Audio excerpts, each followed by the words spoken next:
10 motivational stories that will inspire you.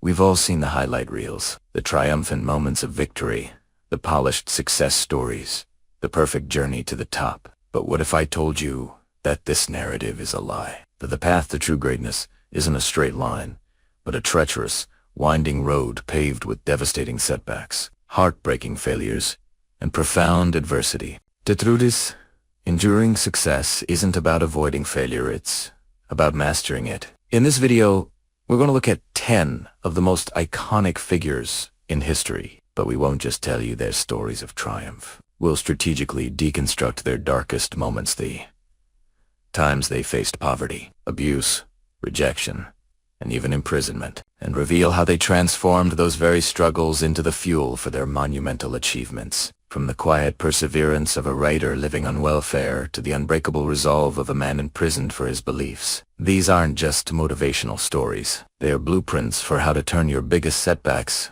into your greatest strengths. Let's begin. Part 1. The Creative Architect, J.K. Rowling and Walt Disney. Our first archetype, the Creative Architect, shows us how moments of profound desperation can be the very foundation upon which a new world is built. Today, J.K. Rowling is one of the most famous authors in the world, but her story began at what she calls rock bottom. In the mid-90s, she was a divorced single mother living on state benefits in a freezing cold flat in Edinburgh. This wasn't just financial hardship. It was a period of deep depression and a slowly evaporating sense of self-esteem, fueled by the societal stigma she faced as a single parent on benefits. She was called a scrounger and endured a constant barrage of labels that eroded her sense of self. It was in this desperate state that she began to pour herself into the story of a boy wizard. She wrote in local because they were warmer than her flat and offered a space for her baby to sleep. The act of writing became her escape, a way to build a world of magic, friendship, and courage that was the antithesis of her own reality. But even after the manuscript was finished, her struggle continued. She faced rejection after rejection from a dozen publishers. One publisher even advised her to use her initials, J.K., to disguise the fact that she was a woman, fearing a book by a female author would not appeal to boys. Rowling's triumph was not just a victory over the publishing industry. It was a testament to her ability to win an internal psychological war. The poverty and despair weren't obstacles to her creativity. They were a solid foundation on which her life was rebuilt. Our next story, that of Walt Disney, shows a similar pattern. His rise to prominence was preceded by a series of devastating creative and financial setbacks. His first company, Laugh-O-Gram Films, went bankrupt in 1923, leaving him so poor he could unafford a decent pair of shoes to wear to a potential client meeting. But his biggest setback was a profound creative betrayal. After moving to California and forming a new studio, he created a successful character named Oswald the Lucky Rabbit. But due to poor business decisions, he lost the rights to the character. This wasn't just a business failure, it was the theft of his creative property. The emotional pain from this experience was directly channeled into his next project, forcing him to create a brand new character, Mickey Mouse. For both Rowling and Disney, profound failure was not an endpoint. It was a catalyst. It forced them to dig deeper, to push past their creative comfort zones, and to create something that would eventually become the foundation of a global empire. Part 2. The Unwavering Entrepreneur, Colonel Sanders and Elon Musk.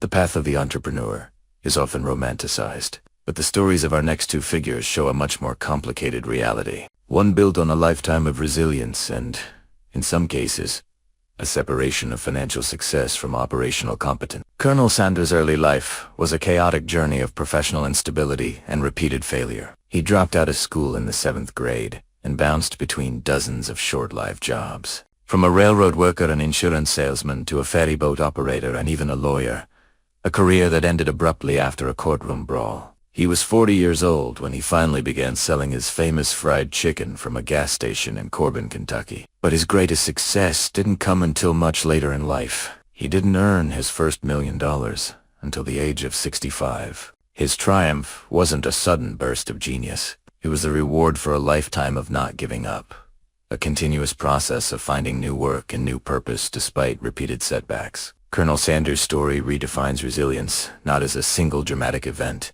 but as a muscle that strengthens with every fall. In contrast, the story of Elon Musk presents a more complex narrative. His first venture, Zip2, was a financial success, selling for over $300 million and earning him $22 million.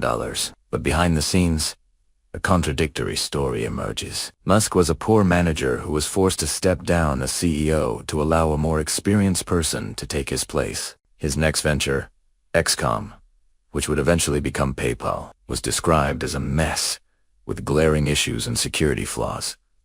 He was ousted as CEO after just 6 months, with one source even suggesting the company likely would have been killed had he remained in charge.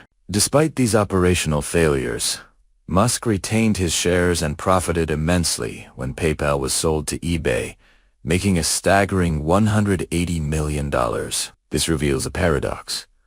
For Musk, failure was a professional setback, but a financial triumph. It compels us to ask, is it a failure if you lose control of a company but still make a fortune? His story shows that in the modern economy, financial success and operational competence are not always intertwined.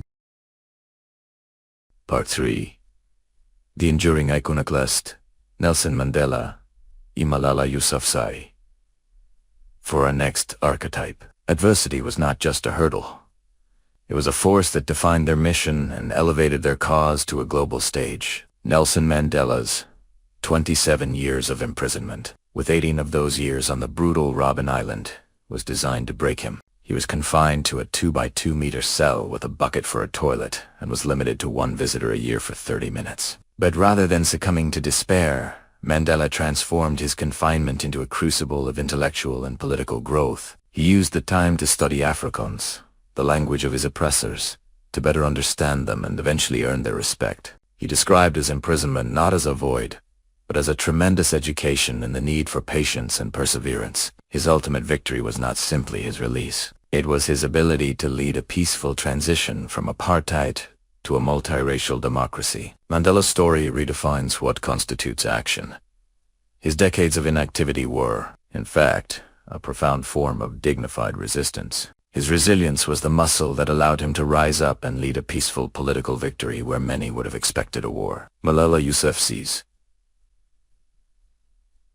activism for girls' education in Pakistan began at a young age. She spoke out against the Pakistani Taliban's edict prohibiting girls from attending school, an order they enforced by blowing up over 100 girls' schools. Her vocal opposition led to a targeted assassination attempt in 2012, when a gunman shot her in the head on a school bus. This horrific act of violence, intended to silence her, had the precise opposite effect. The attack and her survival catapulted her from a local activist to a global icon, turning her into the most famous teenager in the world. Her near-fatal experience became the engine for her global influence, leading to a UN petition for all children to be in school and culminating in her receiving the Nobel Peace Prize in 2014.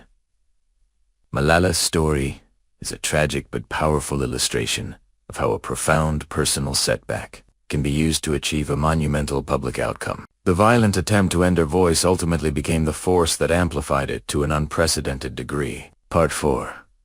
The personal catalyst, Oprah Winfrey and Marie Curie. Next archetype shows that the professional journey is rarely a separate entity from the personal one. For Oprah Winfrey and Marie Curie, their greatest liabilities became the very pillars of their success. Oprah Winfrey was born into poverty in rural Mississippi to a teenage mother. She endured a childhood plagued by instability and abuse, and her son was born prematurely and died shortly after birth.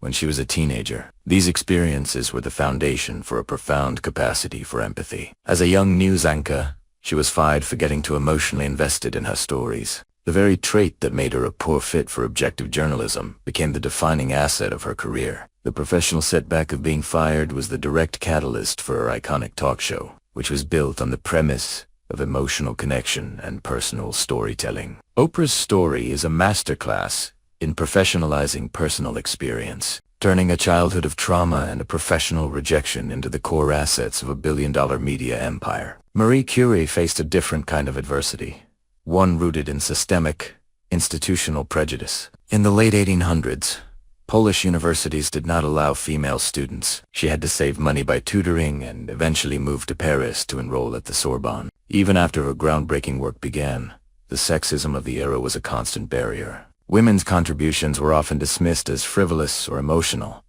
Curie's response to this prejudice was to achieve an unassailable level of excellence. Her work in developing the theory of radioactivity and her discovery of the elements polonium and radium led to her winning 2 Nobel Prizes, one for physics and a solo prize for chemistry. These achievements weren't just scientific breakthroughs. They were a direct and undeniable assault on the misogyny of her time. By excelling in the serious fields of physics and chemistry, she dismantled the idea of female science and forced her male peers to grant her the respect she had earned. Her story demonstrates that sometimes, to overcome systemic prejudice, you must be not just good, but unassailably brilliant. Part 5.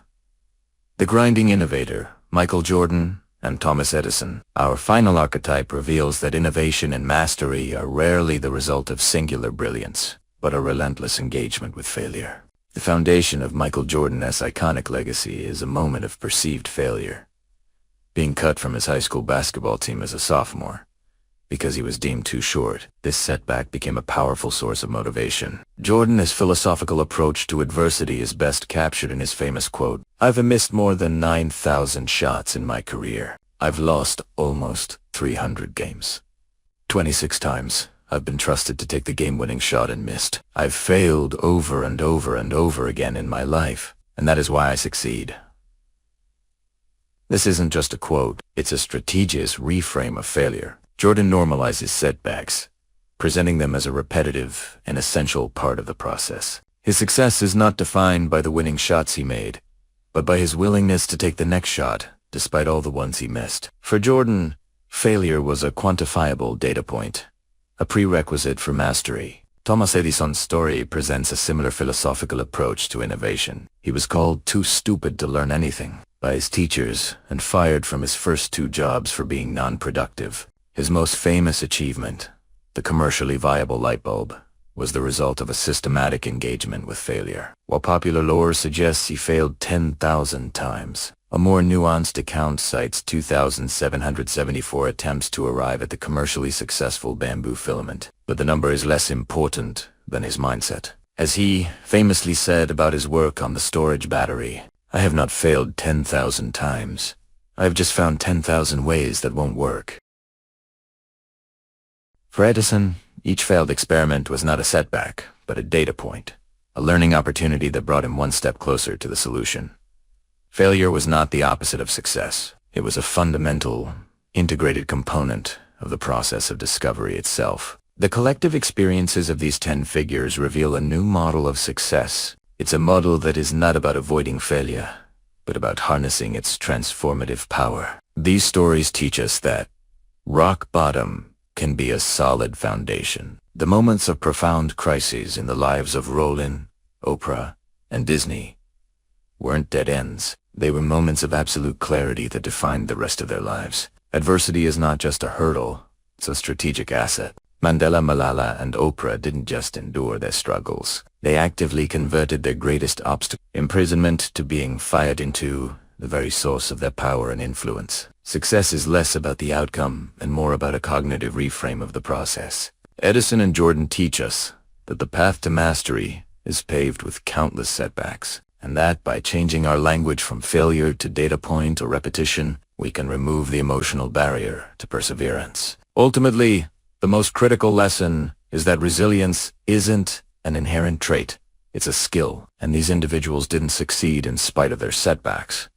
They succeeded because of them. Their struggles were not obstacles to be avoided, but crucibles that forged their character, refined their strategies, and clarified their vision. The true measure of a person is not in the absence of falling down, but in the speed and grace with which they rise back up, stronger and more resolved than before. So, which of these stories resonates most with you? What is one setback in your life that you can begin to reframe as an opportunity? Share your thoughts in the comments below. If you found this video helpful, please give it a like and share it with someone who needs a reminder that their struggles might just be the foundation for their greatest success. And don't forget to subscribe for more content on psychology, productivity, and personal growth. Thanks for watching.